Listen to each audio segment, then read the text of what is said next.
नमस्कार, वक्त हो गया उत्तराखंड की खबरों का। आपके साथ मैं हूं अपर्णा। 21 साल से यूपी और उत्तराखंड के बीच चल रहा परिसंपत्ति विवाद अब सुलझ गया है। सीएम धामी और यूपी के सीएम की मुलाकात के बाद सभी मुद्दों पर चर्चा हुई और विवाद को सुलझा लिया गया। सीएम धामी ने इसके बाद सभी मामलों की जानकारी देते हुए यूपी के मुख्यमंत्री का धन्यवाद दिया। उन्होंने कहा कि ये कोई विवाद नहीं था, बंटवारे के बाद कई मुद्दे थे जो छोटे और बड़े भाई के बीच होते हैं, जिन्हें अब सुलझा लिया गया। धामी ने बताया कि 21 साल से लंबित सभी मामले सुलझ गए हैं। 5700 हेक्टेयर जमीन पर संयुक्त सर्वे होगा, जो यूपी के काम की है उसे यूपी को मिल जाएगी और बाकी उत्तराखंड को मिलेगी। वहीं बनबसा किच्छा बैराज का यूपी निर्माण कराएगा। हरिद्वार का होटल अलकनंदा भी उत्तराखंड को मिलेगा। साथ ही किच्छा में बस स्टॉप की जमीन उत्तराखंड को मिल जाएगी। सीएम ने बताया कि वाटर स्पोर्ट्स भी शुरू करने की अनुमति मिल गई है। हालांकि कुछ मामलों के लिए यूपी ने 15 दिन का वक्त मांगा है। धामी ने बताया कि यूपी और उत्तराखंड सरकार कोर्ट में चल रहे मामलों को भी वापस लेगी और 15 दिन बाद जो भी मामले बचे हैं वो भी खत्म हो जाएंगे।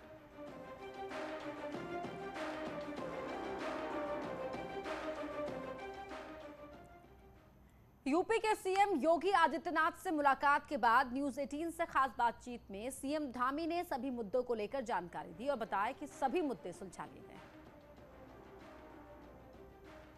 प्रदेश उत्तराखंड के बंटवारे के बाद तो बीते 21 वर्ष से चल रहा जो परिसंपत्ति विवाद है, आज वो समाप्त हो चुका है। इस वक्त उत्तर प्रदेश और उत्तराखंड के मुख्यमंत्री की बैठक के बाद इस वक्त उत्तराखंड के मुख्यमंत्री पुष्कर सिंह धामी हमारे साथ मौजूद हैं, जिससे हम बात करेंगे। सर, आज जो बैठक हुई है इसमें किन किन मुद्दों पर बात बनी है और क्या फैसला हुआ है? नहीं, सारे ही मुद्दे जो भी लंबित पड़े हुए थे, जिन पर अभी तक सहमति नहीं बन पा रही थी, आज आदरणीय मुख्यमंत्री योगी आदित्यनाथ जी की अध्यक्षता में उनके दोनों राज्यों की जो बैठक हुई उसमें सभी पर निर्णय हो गया है और सकारात्मक रूप से जो कुछ मामले ऐसे हैं जिन पर दोनों राज्यों को सिंचाई विभाग के ज्वाइंट सर्वे की आवश्यकता है, 15 दिन का उन पर समय मिला है। 15 दिन में सर्वे होने के बाद जो 5700 हेक्टेयर जो भूमि है अभी उत्तराखंड में है, उस पर उत्तर प्रदेश का पहले से नियंत्रण है। तो जितनी आवश्यकता उत्तर प्रदेश को होगी वो उत्तर प्रदेश ले लेगा, बाकी उत्तराखंड की हो जाएगी। और क्या मुख्य मुद्दे हैं जिन पर बात बनी है? सभी मुद्दों पर हो गया है। आवास विकास के मुद्दे थे, वो 50-50।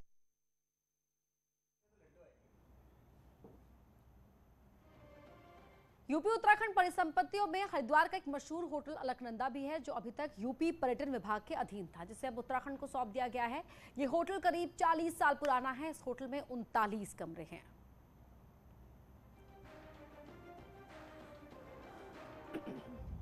यूपी और उत्तराखंड के बीच 21 सालों से चला आ रहा परिसंपत्तियों का विवाद आज सुलझ गया है।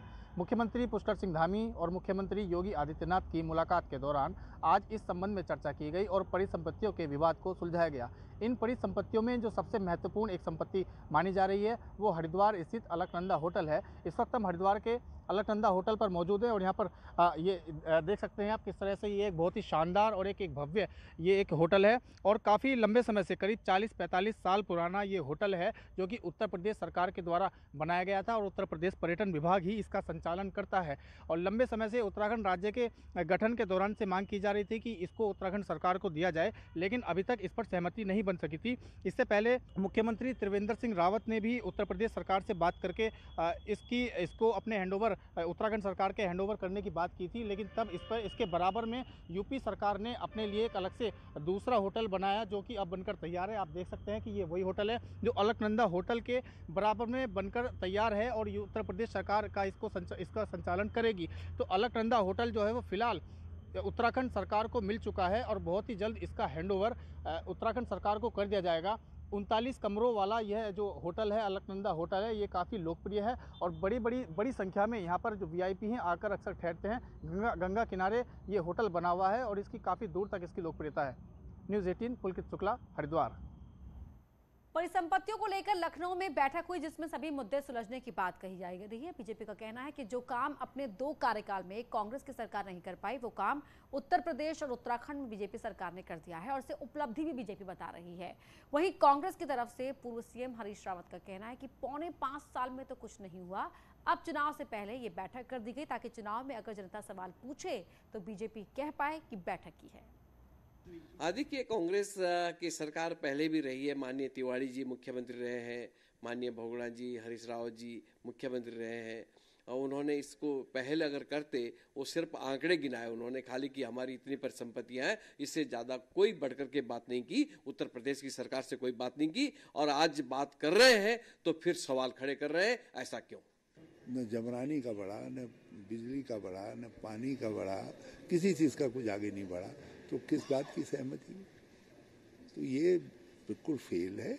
एक सवाल न पूछा जाए, इसलिए होशियारी के साथ उस पूछे जाने वाले सवाल को चुनाव के मौके पर कि क्या किया परिसंपत्तियों में, दोनों जगह भाजपा की सरकार थी, तीनों जगह, तो इससे बचने के लिए ये नाटक रचा गया। मुख्यमंत्री पुष्कर सिंह धामी 15 दिसंबर तक 70 विधानसभाओं का दौरा पूरा करेंगे। बीजेपी को यकीन है कि सबको साधने की ये कोशिश कामयाब होगी।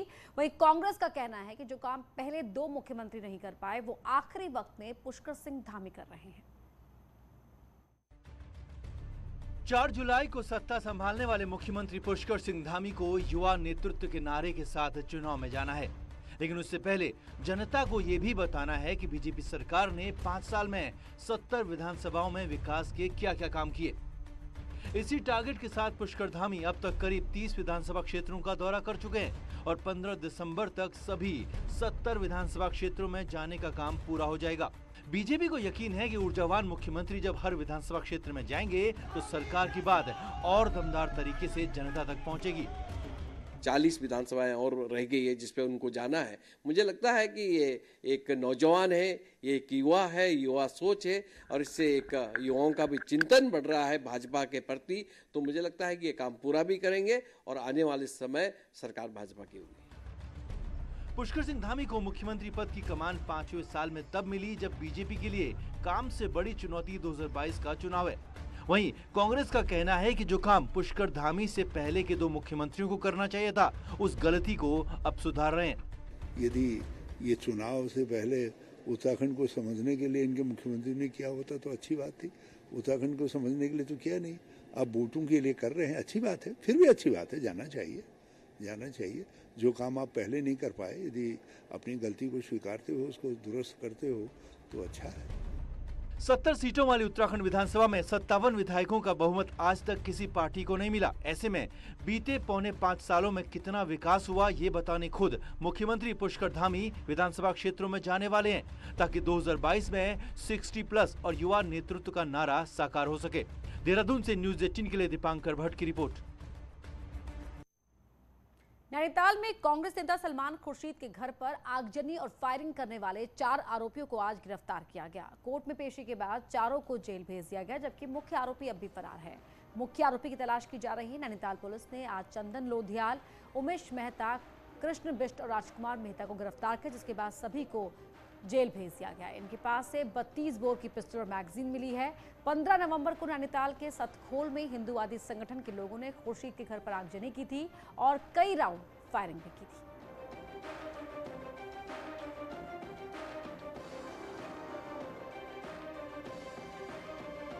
हमारा तर्क ये था कि जो आज चारों मुलजिम को पेश किया कोर्ट में, वो गलत पेश किया पुलिस द्वारा। पुलिस जो नामजद हैं, नामजद को पेश नहीं किया गया, बल्कि गांव के जो आमजन लोग हैं उनको पकड़ के कोर्ट में पेश कर दिया। पिथौरागढ़ में होमगार्ड भर्ती को निरस्त कर दिया गया। जांच में पाया गया कि शुरू के 2 दिन में हुई भर्ती प्रक्रिया में नियमों का पालन नहीं किया गया। असल में हाइट मेजरमेंट में कमी पाई गई, जिसके बाद शुरुआती 2 दिनों की भर्ती को निरस्त किया गया। साथ ही इसके लिए जांच कमेटी भी बना दी गई है। जांच कमेटी की रिपोर्ट आने के बाद दोषियों के खिलाफ कार्रवाई भी की जाएगी। शुरुआती 2 दिन की भर्ती अब भविष्य में करने का फैसला लिया गया है।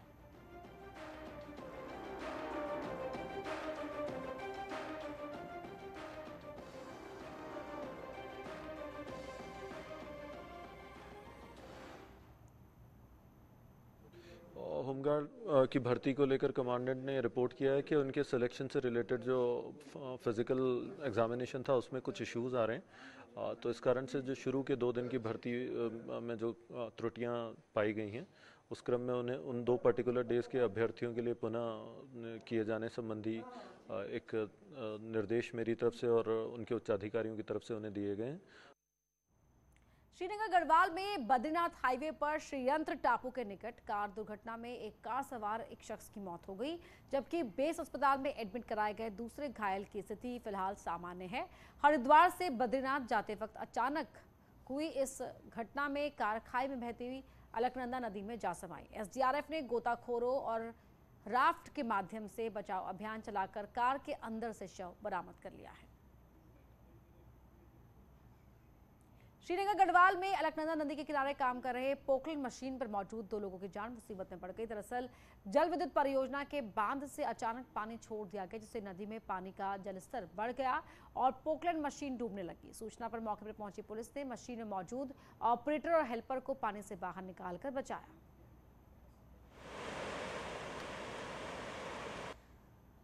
1962 के भारत चीन युद्ध में 72 घंटों तक अकेले चीनी सेना से लोहा लेने वाले शहीद महावीर चक्र विजेता जसवंत सिंह रावत को रक्षा राज्य मंत्री अजय भट्ट ने उनके पैतृक गांव पहुंचकर श्रद्धांजलि दी। जसवंत सिंह रावत के शौर्य सम्मान में उनके गांव दुनाव में कार्यक्रम किया गया, जिसमें रक्षा राज्य मंत्री अजय भट्ट भी पहुंचे। इस दौरान उन्होंने वीर जवान के परिजनों को सम्मानित करते हुए हीरो ऑफ नेफा का विमोचन भी किया।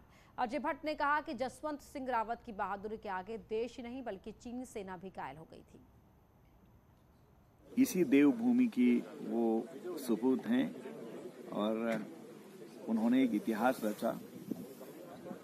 आज भी वहाँ पर जसवंतगढ़ जो है वो पूरे देश के हमारे पर्यटकों के लिए कौतूहल का विषय बना हुआ है। बाद में चाइना स्वयं उनका कांसे का सिर बना के लाया और उन्होंने सैल्यूट किया चाइनीज ने कि इतने वीर बहादुर भारत में हैं। आम आदमी पार्टी से सीएम पद के उम्मीदवार कर्नल अजय कोठियाल ने टिहरी में कहा कि बीजेपी और कांग्रेस को जो करना था वो हम दिल्ली में साबित कर चुके हैं। बीजेपी और कांग्रेस को अपना मैनिफेस्टो बनाने की आवश्यकता नहीं है, क्योंकि वो तो पहले का ही बना हुआ है। हमारा चैलेंज है जनता को समझाना और हमारे मुद्दे भी उत्तराखंड के सुलगते सवाल हैं। अपना जो मैनिफेस्टो है वो बनाने में दिक्कत नहीं होगी, क्योंकि उनके बने बनाए मैनिफेस्टो हैं काफ़ी पहले से। हमें जो चैलेंज है जनता को समझाना है कि जो हम ये चीज़ बोल रहे हैं, जो बीजेपी कांग्रेस ने करना था, जिसको कि हम दिल्ली जैसी जगह में साबित कर चुके हैं, उसे कैसे हम ग्राउंड पे करेंगे। मुद्दे बिल्कुल वही है, इन्हें बोलते हैं उत्तराखंड के सुलगते सवाल। हमने उन सुलगते सवालों को अमल करके दिखाना है। चमोली के कर्णप्रयाग पहुंचे कांग्रेस नेता किशोर उपाध्याय ने कहा कि उत्तराखंड में सियासी दलों को आरोप प्रत्यारोप और एक दूसरे में कमी निकालने के बजाय राज्य की जनता के हित के बारे में सोचना है, उन मुद्दों पर चुनाव लड़ना चाहिए। उन्होंने कहा कि हैप्पीनेस को मुद्दा बनाया जाना चाहिए। उत्तराखंड के वनाधिकारों के साथ उनकी खुशी से जुड़े मुद्दों को ध्यान में रखकर चुनाव लड़ा जाना चाहिए। 22 का जो चुनाव है विधानसभा का, ये नकारात्मक मुद्दों पर, नेगेटिव जो वो हैं इश्यूज हैं, उन पर न होकर के उत्तराखंडियों के जीवन में, उनके जीवन में सुख आए। जैसे भूटान है, उन्होंने इसकी परिभाषा बदल दी। उन्होंने कहा कि हम हैप्पीनेस इसका वो बनाएंगे, पैमाना बनाएंगे। 2016 में हरीश रावत की सरकार छोड़कर बीजेपी में शामिल होने वाले 9 विधायकों में केदारनाथ की पूर्व विधायक शैला रानी रावत भी शामिल थी और अब शैला रानी ने बीजेपी हाईकमान से मांग की है कि उन सभी 9 विधायकों को इस चुनाव में टिकट दिया जाए। शैला रानी ने कहा कि बीजेपी में आने के लिए हमने त्याग दिया, 1 साल की विधायकी छोड़ दी, इसलिए फिर से टिकट दिया जाए। 2017 में शैला रानी को हार मिली थी और अब शैला रानी के साथ आशा नौटियाल भी बीजेपी से टिकट मांग रही हैं। एक साल की हमारी सदस्यता निरस्त हुई और केवल हम 2 ही विधायक तो रहे, जसपुर के और मैं, डॉक्टर सिंघल और मैं। यहाँ पे जो है, जो बगावत करी जिन लोगों ने, पूरा संगठन तितर बितर हो गया था। दून यूनिवर्सिटी के छात्रों ने मेस और कैफेटेरिया में बन रहे खाने को लेकर सवाल उठाए हैं। छात्रों का कहना है कि खाने की गुणवत्ता बेहद खराब है और कई बार इसमें कीड़े तक मिले हैं, यहाँ तक कि बासी खाना भी खिलाया जा रहा है। छात्रों ने इसे लेकर वाइस चांसलर से भी कई बार शिकायत की है, लेकिन अब तक कोई कार्रवाई नहीं हुई। हालांकि वीसी का कहना है उनके पास कोई शिकायत आएगी तो कार्रवाई होगी, जबकि छात्रों का कहना है कि शिकायत कई बार की जा चुकी है। कई बार यहाँ पे जैसे छोटे छोटे कॉकरोच आ गया खाने में, खाना सही टाइम पे नहीं मिल रहा है, बच्चों को काफ़ी परेशानी हुई। इससे पूर्व में भी वीसी मैम को इस चीज़ का ज्ञापन दिए गए। उनको लगातार हमारी मॉनिटरिंग चल रही है और इसके बाद भी अगर कोई ऐसा छात्रों को डायरेक्ट कोई प्रॉब्लम होगी जो अभी तक मेरे पास नहीं मुझे समझ में आ रही है, क्योंकि छात्रों की सीधे सुनवाई होती है और मैं तो उन्हें साथ बिठा के उनसे बात करती हूँ। रुकेंगे एक ब्रेक के लिए, जल्द लौटते हैं।